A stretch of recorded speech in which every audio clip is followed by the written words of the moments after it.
One thing that is making our life poorer, though, is not being able to enjoy major sporting events without people interrupting them, whether it's the Grand National at Aintree or whether it's the snooker at the Crucible. Again and again, we see eco-protesters deciding to, well, wreck the day for everyone else. Well, why? Well, they believe so strongly about their cause. They think the Earth is on fire, underwater, dying, delete as applicable, depending on what Greta Thunberg has hysterically prophesied lately. But either way, they think that we need more action. Well, yesterday, Extinction Rebellion, along with Greenpeace, War on Want and some 200 other, well, I would say now extremist organisations, have issued an ultimatum to the British government. They must agree to their demands by 5 o'clock on Monday or face more severe protests. They want an end to the search for new fossil fuels immediately, and they want to set up an emergency citizen assembly to decide the future of the country. Well, they're planning already 4 days of protests to start in London on Friday. That's ahead of the London Marathon on Sunday. 30,000 activists expected to flood the city and cause disruption for days. Well, let's talk about all of this with Etienne Stott, who's a spokesman for Extinction Rebellion and joins us right now. Good morning to you, Etienne. Good morning, Julia. Very much appreciate you joining me. A lot of people might recognise your name, actually. It's one of the 2012 Olympic winners. You're a canoeist. You got an MBE, for which huge congratulations from me. Bit belated, obviously, now. But I would say, having done wonderful things representing your country, I'm perhaps not so supportive of what you want to do to what I suppose you think save your country now. Do you agree with Extinction Rebellion issuing an ultimatum to a democratically elected government and making threats if they don't agree to your demands? Do you stand by that? Well, I think what we're doing here is we have managed to bring together a huge coalition of concerned groups, non-governmental organisation, campaign groups, ethical companies who are all recognising the same thing, that we need an end to the fossil fuel era. And they're also pointing to the fact that at the moment, ordinary people's voices are not being heard when decisions that affect all of us and all to come are being made. Goodness me, I absolutely agree with the last statement. Ordinary people's voices are not being heard because they don't want an end to the fossil fuel era. Can I just ask, when you talk about that, I mean, it's such a glib phrase. We need to end fossil fuels, what do you mean by that? Because are you aware of the implications of us not using fossil fuel anymore? Well, what we need is a rapid and fair end to this fossil fuel era. And as you can see, not what I asked you. You've just been talking about the cost. Excuse me, just let me finish. So the cost of living crisis that we're suffering here, people in food and energy insecurity situations, this could have been made a lot better if our government had started quite some time ago on doing the simple things. We've got to ask why our government has not done, for example, a massive home insulation retrofit scheme, which will create thousands of good jobs and actually, very quickly help people to be warmer in their homes. Why hasn't the government held these energy companies to account who are making absolute ridiculous profits at this time? And not, literally charging, But again, not the question I asked you, Etienne. Are you aware of the implications of what ending the fossil fuel era will mean? Because fossil fuels have helped drive the Industrial Revolution, and they're the reason why we live in the lives that we do right now, with travel, with heated homes, with clean water, with medicines, the plastics that are vital as part of our, of medical supplies and everything else that we do these days. Our quality of life is entirely dependent on the use of fuel, and the most abundant and reliable fuels right now are fossil fuels. So what do you believe the implications of ending the fossil fuel era would be for ordinary people, me, you, and indeed my audience? Yeah. No. So what would happen if we were to get the citizens' assemblies that we're asking for? Just let me finish, please. I can ask you about that afterwards. I want you. Is it possible, if you could just answer the question I've asked you? Yes, the technology exists. The technology exists. What we need to do, what you're missing, the point that you're missing here is we have to end the fossil fuel era. Otherwise, we're going to end our civilization. And this is not my words. This is the words of the United Nations. I know, and it's a load of nonsense. This is what's happening. If you're living in other parts of the world that have suffered the effects of extreme weather, they know that we need to end the fossil fuel era. We need to do it rapidly, carefully, and with a sensible plan. We can't just switch it off. As rapidly and carefully. Those things suggesting. We're talking about a fair, sensible plan. Etienne, rapidly and carefully don't often go very well together. Are you aware? I'm going to try again. Are you aware of the implications of what an end to the fossil fuel era means? Because it means an end to life as we know it. Not just living in 2023, not going back to the 1970s. It means going back to living very meagre, very poor, No, it does not. very cold I reject lives. that, actually. No, I don't. I actually You don't think it that. doesn't? Again, no, because I think we need to, electrify lots of our systems. We need to think about different ways of doing things that do not pollute the lungs of our children and of us. So we're going to do everything with electricity. Right, brilliant. And where are we going to get the electricity from, my love? But we need low carbon solutions. The fossil fuel era has to come to an end. Otherwise, we're going to destroy the living conditions of our planet for millions and millions of people. Okay. And that is just not sensible. And the longer we wait, the harder it is and the more it's going to cost. It's really, really difficult situation. But we've got to tackle it. Right, okay. The simple solution, well, we've got the technology, you say, we're going to electrify, it's great.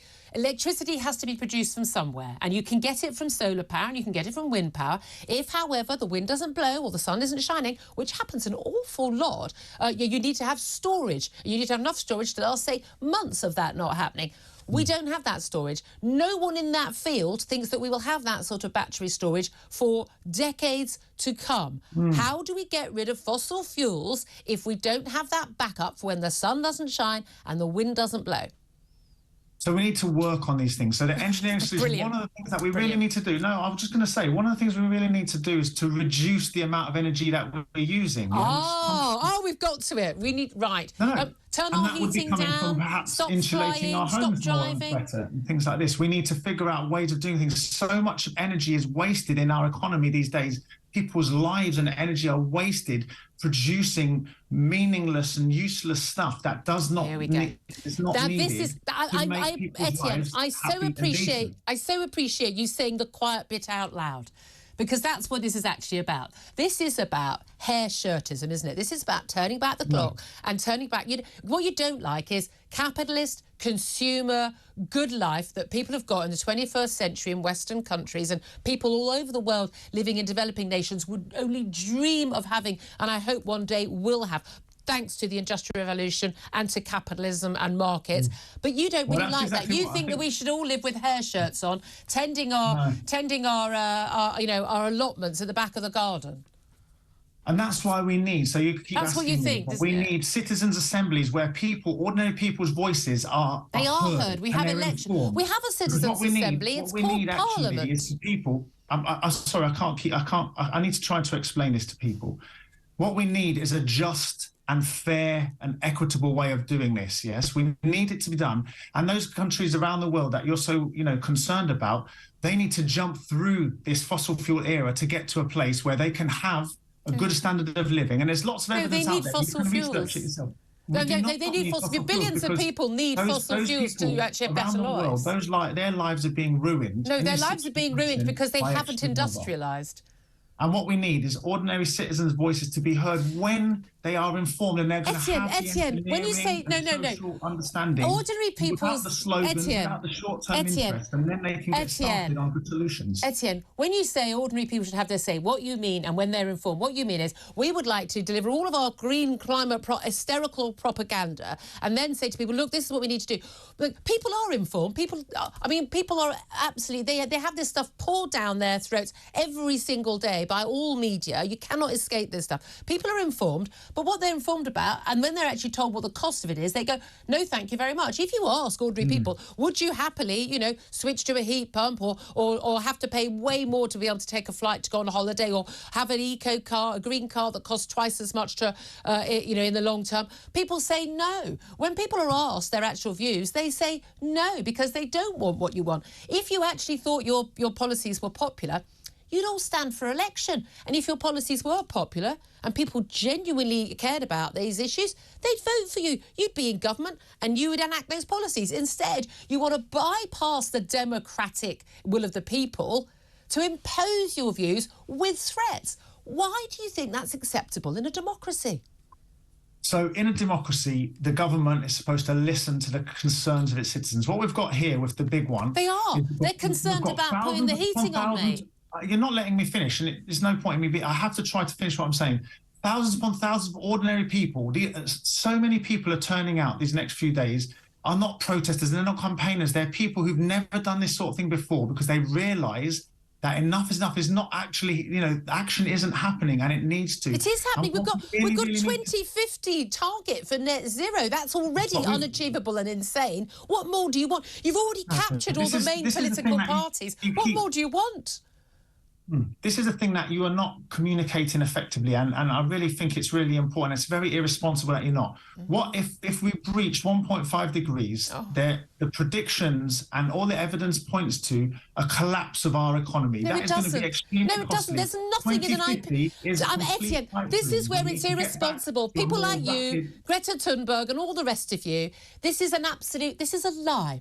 Nothing in an Intergovernmental Panel on Climate Change report has ever suggested any such thing. The actual scientific reports, the actual data they actually report on, none of it has claimed anything like that. That's an absolute lie. And I'm surprised that anyone who, I mean, look, you talk about these being protesters who haven't turned out before. I bet they mostly have. People like you, you've been arrested 6 times, haven't you? You're one of the people stopping me get to work to Waterloo Bridge back in 2019. Lots of you are professional protesters. And, this is what you do. The guy, Edward Whittingham from Just Stop Oil, who ruined the snooker for everybody, he crowdfunds his lifestyle so he can carry on protesting rather than having to get a weekend job while he's a student. This is just activism for activism's sake. If you actually knew anything about this subject, you would know that saying the end of civilization is nigh is a lie. It's scaremongering. That is not a lie. No, that is not me saying that. This is the chief diplomat of the world, Antonio Guterres. And let's be clear. Yeah, but it wasn't based on anything that was actually written in the body of the report. Did you read the report? Those reports suggest, and you can look into this as well, those reports suggest we cannot run an organised civilization if we get to the sorts of levels of global heating. They don't suggest anything of the sort. And so if we do get to that, that's a lie. We're going to collapse our economy. No, you are being irresponsible. You want to collapse our economy by turning off fossil fuels. OK, demands aren't met on 5 o'clock on Monday. The demand for these citizens' assemblies and a demand for an end to all fossil fuel, new fossil fuels being used. It's not going to be met at 5 o'clock on Monday. What happens then? Well, this is a demand of an awful lot of reasonable, good, decent citizens, and they're not professional protesters. I think that's a ridiculous thing to say. What happens then? Well, what happens then is people will realise that our government is not governing in their interests. What happens then?